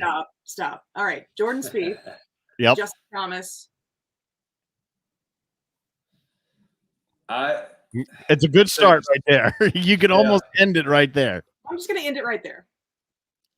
And no Justin Rose, who is in the lead. I am going to. I think smart money obviously would be Rose. I think smart money too would be Spieth and Justin Thomas. Yes. I am going to make a little different pick just so I can have some different skin in the game. I'm going to go with Webb Simpson. I think Webb Simpson is just going to hang around next couple days. Let me rephrase that. I don't think he's going to go away. I think he's just going to keep playing really good golf, and we're going to look up Sunday and, Webb Simpson can win this thing. And that's the great thing of a lot of classic Masters is that all of a sudden, back 9 on Sunday, to bring up that phrase again, here pops up somebody of like, oh yeah, this guy could come win this thing. So I think that's what we're going to do. Big names. It's going to be so much fun. I agree. I agree with Meredith. I agree with that. I do think bigger names are going to surge to the top of the leaderboard. And they already are. We're already seeing that. But a lot of these big names. Webb Simpson, by the way, he's just started his second round. He is 2 under. Spieth is 2 under, 1 under through 9 today. JT is now at 2 under par, and there he is. The old Alabama Crimson Tide alum himself making. I'll give you my pick of who won't win the tournament. My pick is Kevin. Nah. I'll say this. It's cheesy, but I had to do it. If you want to throw around some peanuts, let's say, and you want to jump on my bookie, the good odds for some of the guys who aren't necessarily the favorites, Zalatoris still has some decent odds out there. Webb Simpson also still has some decent odds out there to jump on. Cam Smith is also in that same boat. So if you don't want to jump on the favorites, if you want to kind of put a little bit down for a lot of reward for guys that could make a run, there are those guys that are out there on the board. Also, shout out to Tommy Fleetwood, who made a hole-in-one yesterday on 16, wearing just a hideous shirt. But true, it turned his whole tournament around. Yes. I mean, he made the 1 and ended up getting in the house at 2 over, 74. And he's now 3 under today through 12 and is right smack in the middle of the golf tournament. However, you cannot win a Masters wearing shirts like that. So he's not going to be my pick. It's not allowed. You just can't imagine putting on a green jacket with chalk outlines on your shirt. Talk about it. No, that was and Finau, he's at 4 under. He always makes me a little nervous going into the weekends. I feel like he's just never able to quite get over that hump, and we'll see if he can this weekend. But the leaderboard is this: Rose at 6 under, Leishman at 5 under, Weisberger, Finau at 4 under, Spieth, Brian Harman, Hideki, Matsuyama all at 3 under, and then a bunch are at 2 under, including Justin Thomas just moving there. Webb Simpson is at 2 under as well, and so is Patrick Reed. He'll go off in 17 minutes. Guys, we're going to let you run on that note, but again, I've said this 1,000 times if I haven't said it once, and I know that Darren, I'm not speaking for him, but I know he agrees with me. Y'all are the best, and we really, truly mean that. We really appreciate everything. Meredith, we've got some pictures to plug up here of you playing Augusta National. Man, look at that form right there. Right? That's stuff. Put that in a textbook. Break that down. Break that down, Scott. What do you see in that? Where's she going here? I mean, great pivot with the lower body. So we got a lot of power behind the ball. Club face is in perfect position. The angles are perfect. And then if we look at the downswing on the right, one of the things Ben Hogan always talked about having a soft right arm, and that if he could have two right arms in the golf swing, he would. But you want a soft right arm when you're coming through. That's exactly what Meredith's got there. Club's perfectly on plane. So, I mean, that's how you flush the ball. Textbook. That's gonna go into his little notebook for all of his future lessons. Meredith, you're gonna be everybody's lesson plan at Steno Ferry. Oh my goodness! Look I need like to come this. get a lesson from Scott right now. Meredith Taylor, Scott Glaze, thank you both so much. Have a wonderful weekend. We know you'll watch every shot of the Masters. Brilliant stuff. You've made Darren and I much, much better than we are these last couple of days. We can't thank you enough. Thanks, guys. Have a great weekend. You too. Yeah, thanks, guys. Fun to have the band back together. Y'all have a good weekend. This is great. Absolutely. Thank you. Meredith Taylor, of course, star golfer at the University of South Carolina, and Scott Glaze, the golf pro. He's a star golfer himself, but he is currently the golf pro out at Steno Ferry. Maybe you're trying to play around this weekend. Maybe you're going to avoid watching the Masters for some reason. I don't know why you do that, but if you do want to play around, it's stenoferrygolf.com. That's where you can book your tee times on the banks of the Steno River in Hollywood, South Carolina. It is a beautiful, great day and weekend for a cheesesteak. I actually talked to Danny this morning. Oh, Danny Bailey, the owner of DB's Cheesesteaks. That's supper because I have to lay some sod today while the backyard TV is going to be on with the Masters, and we're not going to be cooking anything after that. So we are ordering DB's Cheesesteaks online, and you can too. Find the entire menu at dbscheesesteaks.com. All right, let's hit a timeout. Darren, when we return, we've got some baseball and some football to leave you with. We'll give you one final update. If for some reason you're not able to watch what's going on in Augusta, Georgia, so hang tight. The JB and Goldwater Show, driven by Stokes Volkswagen. We'll be right back. Peace and love at Stokes Speed Dub. This is Mike Mazzell for Stokes Volkswagen on Ashley Phosphate Road. Whatever you got planned this week, cancel it. 72 new Volkswagens will be sold in the next 72 hours at whatever price it takes. I repeat, 72 new Volkswagens will be sold in the next 72 hours. To the first 72 car buyers interested in saving up to $6,000 on a new Volkswagen for 3 days only. Every new Volkswagen and pre-owned vehicle at our bottom line price. Direct to the public, regardless of profit. Qualified purchases with interest-free financing for 60 months, and all trade-ins will be accepted. Interested parties should arrive early for best selection. You will not find a lower price anywhere in the country. 72-hour Volkswagen clearance, savings up to $6,000, 3 days only at Stokes Volkswagen on Ashley Phosphate Road or StokesVW.com. Peace and love at Stokes Speed Dub. $16.66 per month per thousand borrowed for 60 months at 0% APR with 0 down. Plus tax tag includes $4.99.50 administration fee subject to VCI credit approval. Expires month end. What's up, everyone? JB here. Want to tell you about my friends at McFadden Pest Control, as we do every day on our program. I love these guys. They've been in business over 40 years, and they treat our family like they've only been around for 4 days.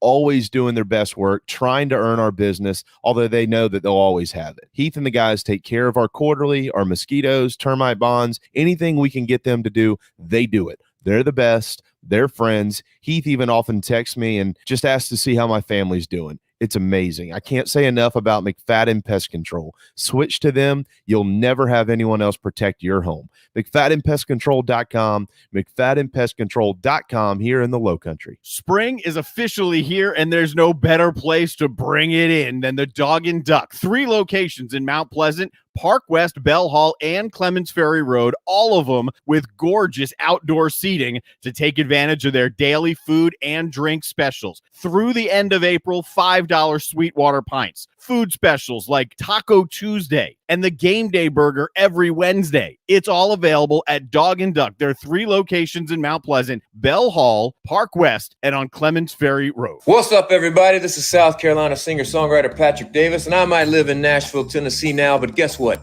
I can always keep up with the news back in South Carolina because I've got the JB and Goldwater Show. Thank you, JB and Darren, for being live, loud, and online. Your love lifting me higher than I've ever been lifted before. 148, final segment of the week. Thank goodness, Darren. Gamecocks, by the way, will have their first scrimmage tomorrow. And so we'll get a full update from Wes Mitchell on that on Monday. And so this will be the first game-like situation for Shane Beamer as the head coach of the South Carolina Gamecocks. So looking forward to seeing what happens up there. He will have a press conference tomorrow, and we'll follow along with that and pass along those notes on Monday. Again, if you haven't for some reason been keeping up and you just love Darren and I, the Masters leaderboard right now lists Justin Rose at the top at 600, Mark Leishman at 500, Bern Weisberger and Tony Finau both at 400, Jordan Spieth at 300 as well, Justin Thomas at 200, a couple of the notables, and we'll keep an eye on everybody else throughout the afternoon. The cut line still sits at 3 over. Phil Mickelson is behind that. He's at 4 over. So is Rory, who is teeing off literally as we speak. Brooks Koepka just in front of it at 3 over, and Dustin Johnson has already teed off, and he is at 2 over currently. And so those are some of the big names you might want to keep an eye on as the afternoon unfolds. Darren, DJ is off to a miserable start after dropping a couple shots on 18 yesterday. He's in the woods. So he's got his third shot coming out just barely out from the pine straw on the first. And Justin Rose on the reachable 15th went way right. So birdie's still a possibility for him, though. Wow. Things will continue to get interesting, I believe, as the afternoon. No rain expected today but tomorrow late afternoon. Expecting some to come through, maybe soften the course a little bit for Sunday. We'll see. Hey, soft on Sunday means they're going to go right at it, right? So we'll see what that means. Darren, good weekend for college baseball, too. We mentioned earlier what's going on in the state, but there are 7 ranked matchups across the country this weekend, and the ACC's got a couple of them as well. 18th ranked Miami and 24th ranked Pittsburgh. How about that? Pittsburgh in the top 25 by D1 baseball. 15th ranked Georgia Tech and 13th ranked Notre Dame. Unusual teams in the top 25 of the ACC, but they are. And 17th ranked Florida State on the road. It's 7th ranked Louisville, and our good buddy Dan McDonald. He'll try to spear the Noles this weekend, I guess you might want to call it that. In the SEC, 12th ranked Florida is at 6th ranked Tennessee, and then elsewhere across the country, you've got Oregon State and Oregon, the Civil War of baseball, 20 and 19. But the series of the weekend starts tonight at 7 o'clock, and it's available on the SEC network. So if you want to listen to whomever in this state, whether you're a Clemson or Carolina fan or whatever, listen to it on the air. The series of the weekend in college baseball takes place in Oxford. Ole Miss, ranked 3rd in the country, will welcome the 2nd-ranked Arkansas Razorbacks to town. So we'll see how that unfolds, but it is a good weekend for college baseball. Remember, there's some FCS football this weekend as well over at Buccaneer Field in North Charleston tomorrow. We heard I'll be there earlier. You'll be there. I will be doing the PA. I am a late substitute to just, I don't know, read whatever they tell me to read and tell you who made a tackle. All right. See if you can throw in some JB and Goldwater plugs while you're there. Don't worry. If I can, I will. Robert Morris at CSU at noon, Furman at the Citadel at 1, and Davidson at PC at 1 as well. All those games available on ESPN+. In FCS football, up the road in Cullowhee, North Carolina, Mark Spear out as Western Carolina's head football coach after 9 seasons. He's been there for a while. He'd spent time there in the past. He also has been an assistant coach at App State as well, but he is no longer the head football coach at Western Carolina. So that search will commence immediately to figure out. I generally you would say, wow, April, that's odd timing, but it's FCS. They've been playing a spring season, and so Mark Spear is out, but it still is unusual. It's a tough job up in Cullowhee. I mean, it's very tough. It's hard to recruit up there because while it's beautiful, it's not exactly enticing for athletes. So that's part one. Number two, I've known Spear for a while, going back to my days in the SoCon. Great guy, great family guy, does countless things for the community, for others, anytime that he can. He did some good things with that football program, and this surprised me, to be honest, even though they're not consistently around the top. I didn't hear about this until you told me this morning. And the first thing I did was say, wait, there's a new AD in town, right? And yes, there is. There's a new AD in town who was hired about a year ago. And my guess is you can tie those two things together. Well, they'll be on the search. We'll see where they go. I would venture a guess they're going to stay probably rather close to home, Darren, because of one reason. You just mentioned it. It's a tough gig. You have to understand Cullowhee. You have to understand the SoCon, the area, how you recruit to Cullowhee and things like that. No offense. I don't mean any offense to anybody at all. But you're right. It's different. It's a different gig. That's why he was a good hire at the time, because he knew the area, knew the rivalry with App State. It's not like Boone and Cullowhee are that far apart. So that was one of the things that attracted him. His coaching tree is pretty extensive as well. He'll land on his feet. So. All right, again at the Masters, Rose still continues to lead at 6 under. Elsewhere, the FCS football, Wofford and South Carolina State, of course, were scheduled to play this weekend, but Wofford has opted out of the season due to an inefficient roster number, so they're no longer playing in the spring. We'll see the Terriers back in the fall. South Carolina State was actually supposed to play Howard this weekend, and for those that didn't hear, Howard had to cancel the whole series a little while back because of travel restrictions out of D.C. D.C. restricts travel to certain states whom they deem as whatever their numbers, high COVID numbers, essentially. And they said that it's like 10 people for every 100,000, I think, is what their ratio is. And at the time that they made this decision, South Carolina was 30 people for every 100,000, although that number is significantly less, but they had already canceled the series. So South Carolina State and Howard will not be playing this weekend. One other quick note on the FCS stuff. Next Sunday, April the 18th, is Selection Sunday for the playoffs, and they have already predetermined their sites. None of them are in the state of South Carolina. If anybody happens to make the playoffs, which at this point in time, Darren, I don't see that happening. So, but we'll keep our eyes on that, and then those games will be televised. Yay!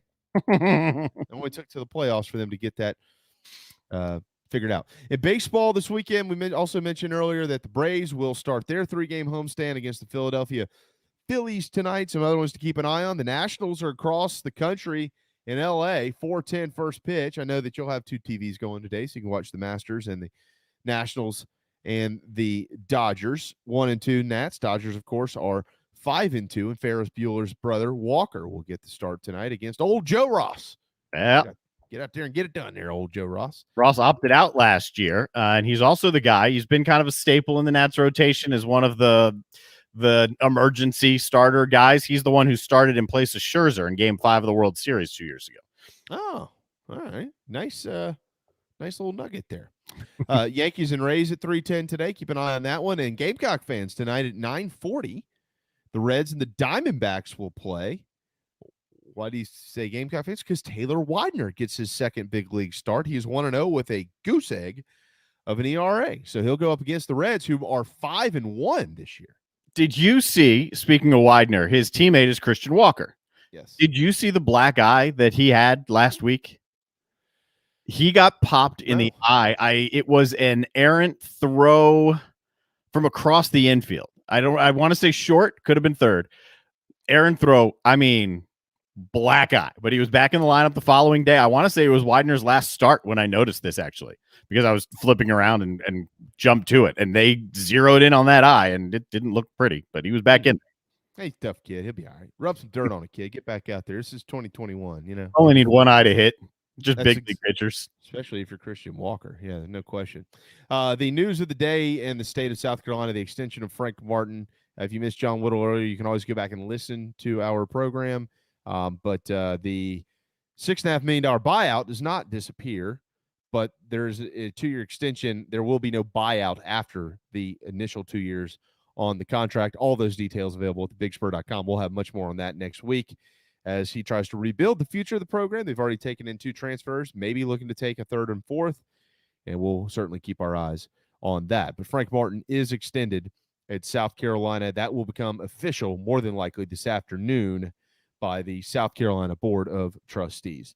What day is it? It is April the 9th. We know that.